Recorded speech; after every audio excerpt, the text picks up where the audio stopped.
I'll call the Medford City Council to order. It's July 7th, 2011. It's our noon session. Glenda, if you'd call the roll, please. Chris Corcoran.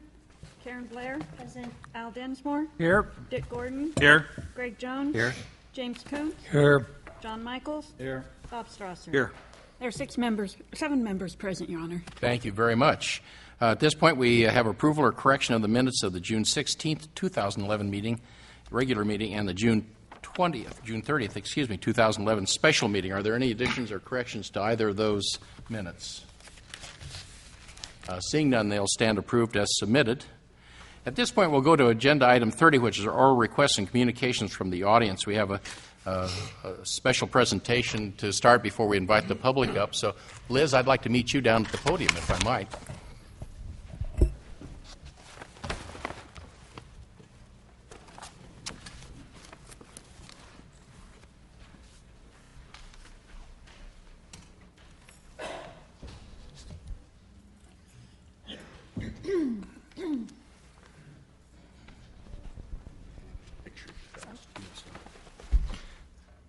Well, it's both with great pleasure and great reluctance that we're going to do this with Liz today. She has decided to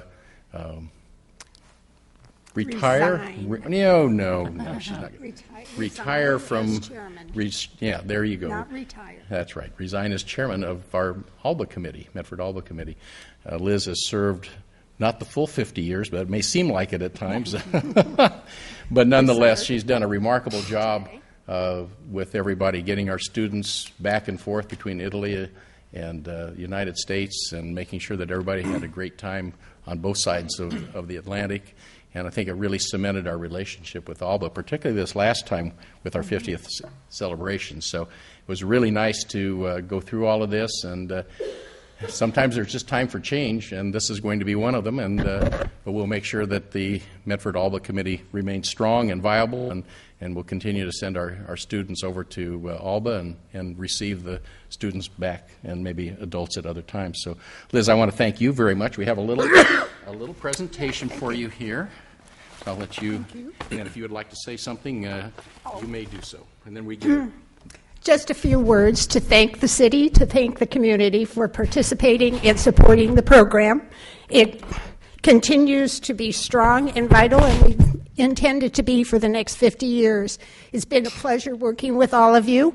I am not retiring. I'm resigning as chairman, but I will still be on the board as a liaison and looking forward to the next 50 years, at least. In September, we're having a group of students, so we're right on to the next project, and we have a great group of people working on that committee, so they will be in touch with you.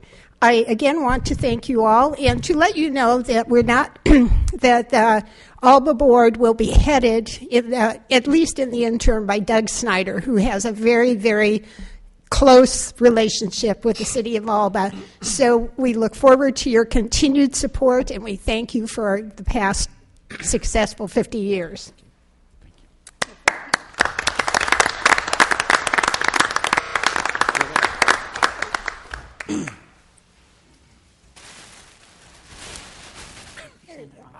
Beautiful. And then we have an obligatory photograph, too. All so, right. okay. In appreciation and recognition. Is that beautiful? Thank you, Liz. Yeah, Why don't you hold, keep it here? We'll get a. Oh, okay. Heidi wants to. Take my phone. That's right.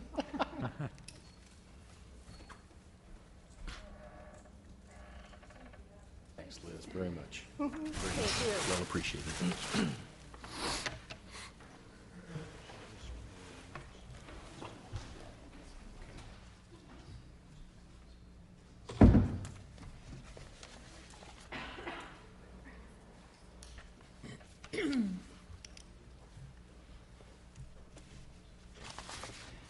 And Ed Agnoletti, is Ed here today?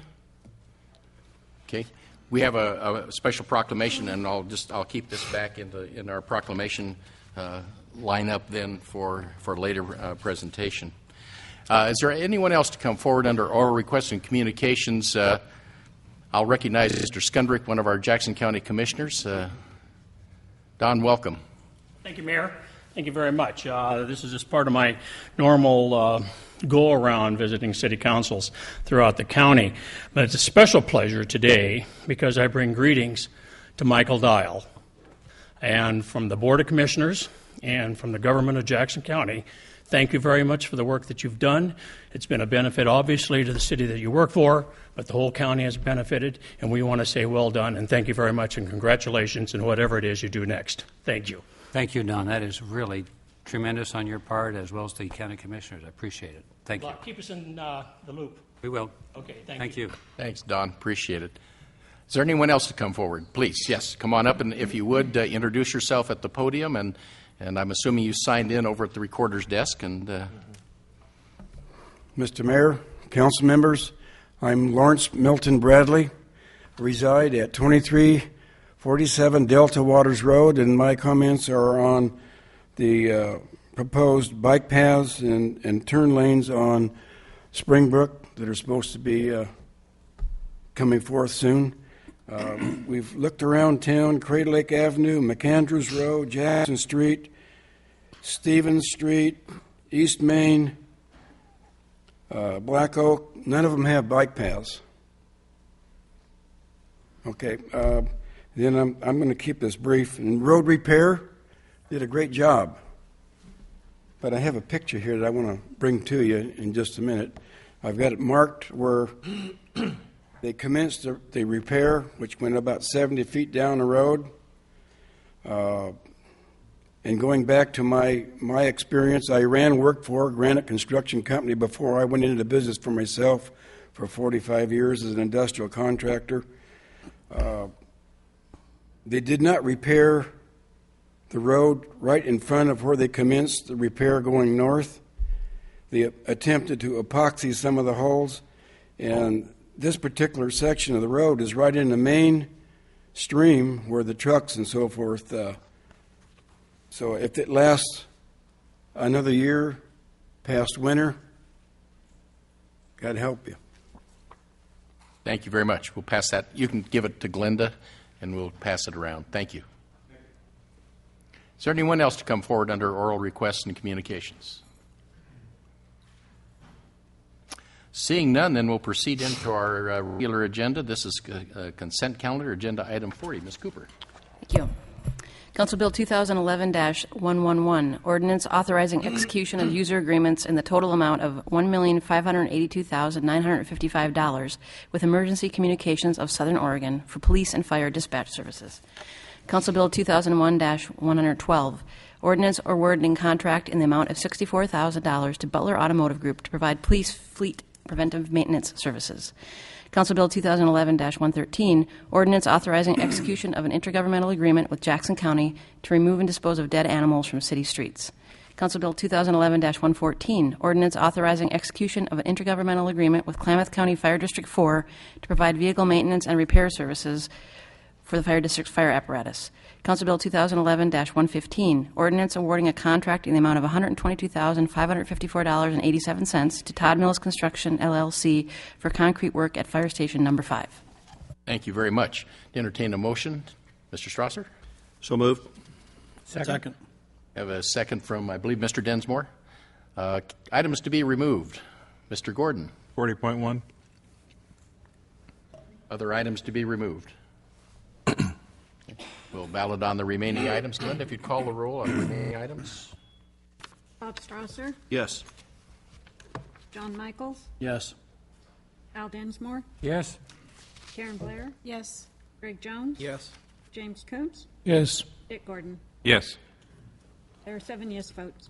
Thank you very much. Those passed. We'll go to items removed. This is item 40.1. Mr. Gordon. Thank you, Your Honor. I would just like to know if this is the total bill for a 12-month period of time, the $1.582 million, or if there are going to be other things coming, other dollar amounts coming to the council, which that we're going to need to pay to the Emergency Communications of Southern Oregon, and if so, what those items are and how much additional dollars we can expect to be paid to Emergency Communications of Southern Oregon.